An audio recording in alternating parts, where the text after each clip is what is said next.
My name is Suzanne Jokajtys. I'm a third-year medical student, and this is my case report. We have a 63-year-old African-American male, status post-motor vehicle accident. He was the belted driver of a stopped car that was struck from behind. He denies any loss of consciousness, blood loss, or that his airbag deployed. However, the airbag of the car behind him did deploy. He had persistent neck pain and rib pain after the motor vehicle accident, so he went to the emergency department where they did an x-ray that was presumably read as negative. He was discharged with naproxen. He presents here about a month after the accident with continued neck stiffness and pain that radiates into his left arm, but not past his elbow, and it's exacerbated by movement. He denies any numbness, tingling, weakness. He also has some low back pain that's exacerbated by standing and walking that radiates into both buttocks, but his right more so than his left. Again, he denies any numbness, tingling, or weakness, and both the pain in his neck and low back he rates as a 4 to 5 out of 10. His current medications are lisinopril, glyburide, atorvastatin, tamsulosin, aspirin, vitamin D, and Aleve. And his past medical history is significant for hypertension, diabetes, hypercholesterolemia, benign prostatic hyperplasia, and obstructive sleep apnea. Surgical history uh, has bilateral total knee replacements in 2004 and 2007. On physical exam, we have an obese African American male, BMI of 46.2. On musculoskeletal exam, he has an antalgic gait with abnormal tandem gait. He is able to walk on his toes and on his heels, but he needs to be holding something in order to do this. The range of motion in his neck is decreased in all planes of movement, and the range of motion in his lumbar spine is decreased in all planes of movement. Range of motion in his upper and lower extremities was within normal limits. Strength was 5 out of 5 in both his upper and lower extremities. On neuro exam, cranial nerves 2 through 12 were within normal limits. Reflexes, his biceps were 1 out of 4, triceps 2 out of 4, patellar 0 out of 4, and Achilles 1 out of 4. Sensation was intact to light touch on upper and lower extremity, and cerebellar function was within normal limits. Psychiatrically, he is alert and oriented ×3 with appropriate mood and affect.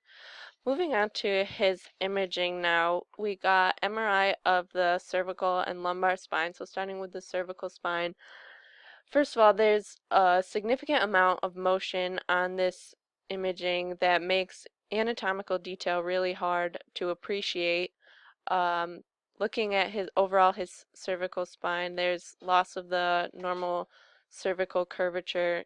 You can see significant disc disease at several levels.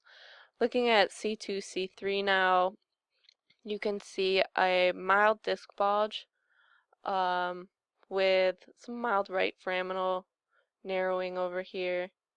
Moving on to C3, C4, again we see this broad-based disc protrusion with some right for neural foraminal stenosis again. Left looks pretty good.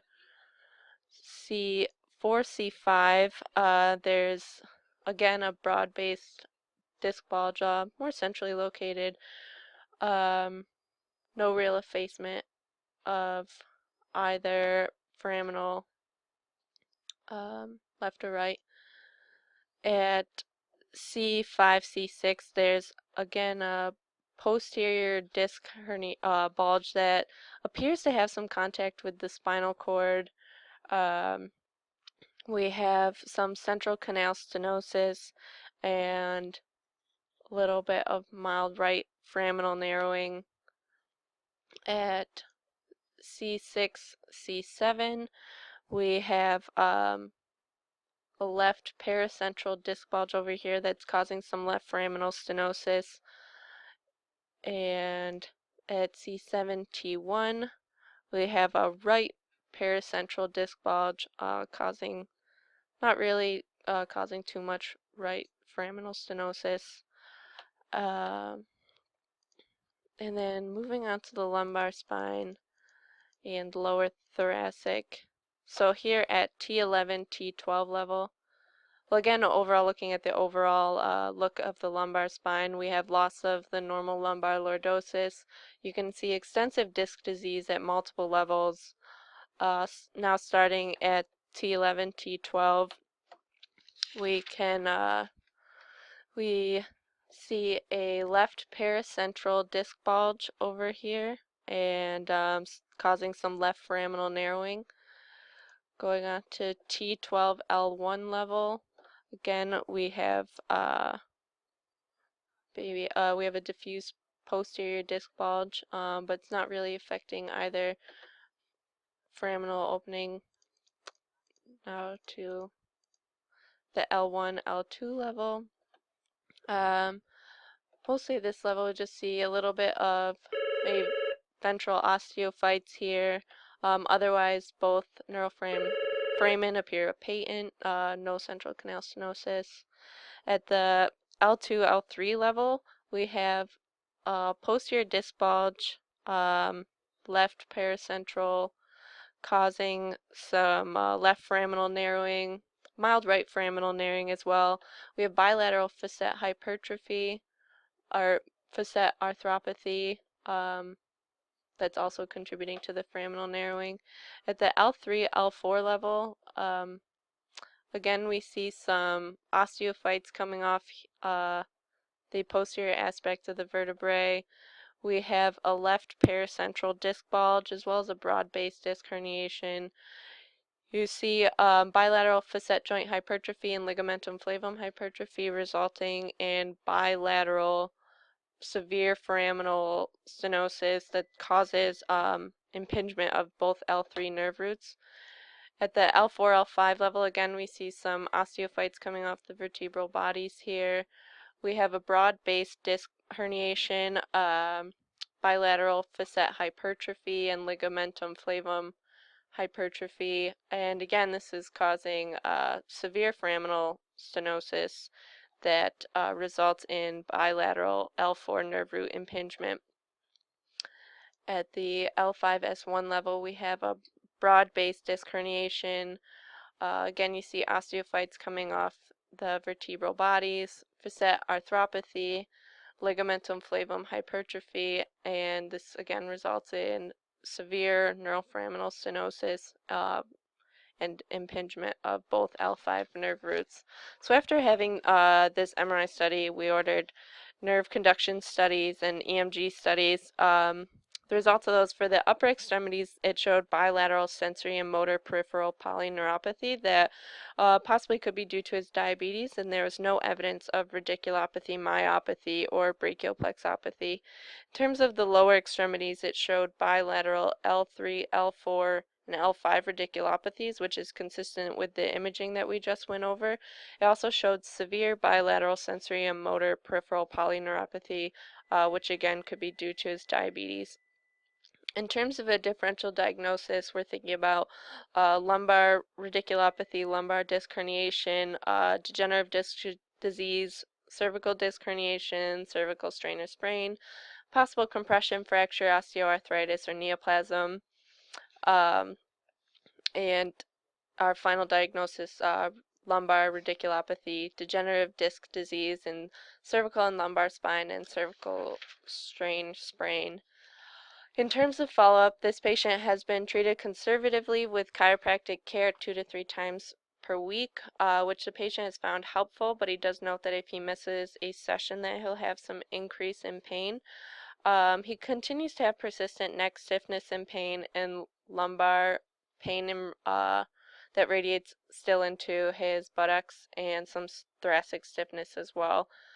In terms of treatment options moving forward, a neurosurgery consult was ordered, and in terms of surgery on his cervical spine, it would be more prophylactic to prevent progression of the disease that he has, and it would be elective, and currently the patient does not want to undergo this surgery.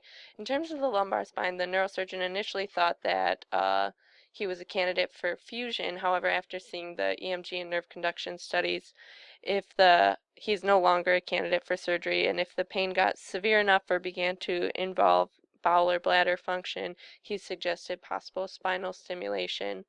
In terms of looking out, really just looking for progression of this patient's symptoms to involve different aspects of neural compromise. So going off of this, something that you could be looking for is myelomalacia, which is a change in the spinal cord, also known as softening of the spinal cord. Really a degenerative change that you can pick up on magnetic resonance imaging. It's defined by T1 weighted sequences as a hypointense lesion, and on T2 weighted sequences as a hyperintense lesion, sometimes seen with focal spinal atrophy. The mechanism of injury can be due to cord compression, ischemia, and hemorrhage primarily. There can also be some secondary damage due to electrolyte shifts, release of free radicals, and cellular enzymes from damaged cells.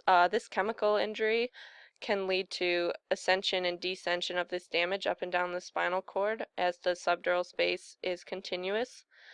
Symptoms that patients may present with if you start to see this kind of change can really depend on what part of the spinal cord is affected. If it's the anterior aspect of the spinal cord, it may present as an upper motor neuron type of picture with muscle weakness, flaccid paralysis, areflexia, muscle atrophy. If it were in other places of the spinal cord, you could also see sensory compromise with some paresthesia, numbness, loss of proprioception. So it really depends on what part of the spinal cord is affected.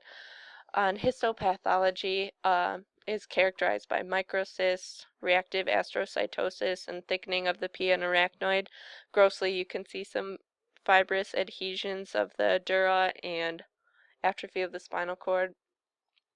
Risk factors, taking into consideration the three main causes of myelomalacia: compressive injury due to a herniated disc or a tumor, hemorrhage acutely after a trauma, or ischemia either due to chronic atherosclerosis or even due to a herniated disc can cause this. In terms of demographics, the study I primarily looked at used cervical spines. It found that myelomalacia is more common in males at all ages, which they postulated could be due to differences in occupation or an increased likelihood of smoking in men. Myelomalacia also increases in incidence as age increases up to the 8th decade of life, where it reaches a peak. After that, it begins to fall, which they thought could be due to either surgical intervention or passing of these patients due to complications of myelomalacia. Radiologically, as we've already discussed, it is characteristically seen as a hyperintense intensity on T2 weighted imaging and hypointensity on T1 weighted imaging. Um, in terms of a differential diagnosis, there are many causes of a T2 hyperintensity on MRI that can be broadly categorized into compressive, infection, inflammatory, vascular, metabolic, hereditary, or artifact. So it's important to take a full history from your patient to get a complete picture. In terms of prognosis and treatment, if myelomalacia is found early, primarily when it's only T2 changes, it could be corrected by correcting the inciting incident that has caused these changes in the spinal cord. However, once it progresses to both T2 and T1 weighted imaging changes, it's really more of a permanent change that you'll see, and in terms of surgical intervention should really only be considered to prevent further progression of the myelomalacia. And that's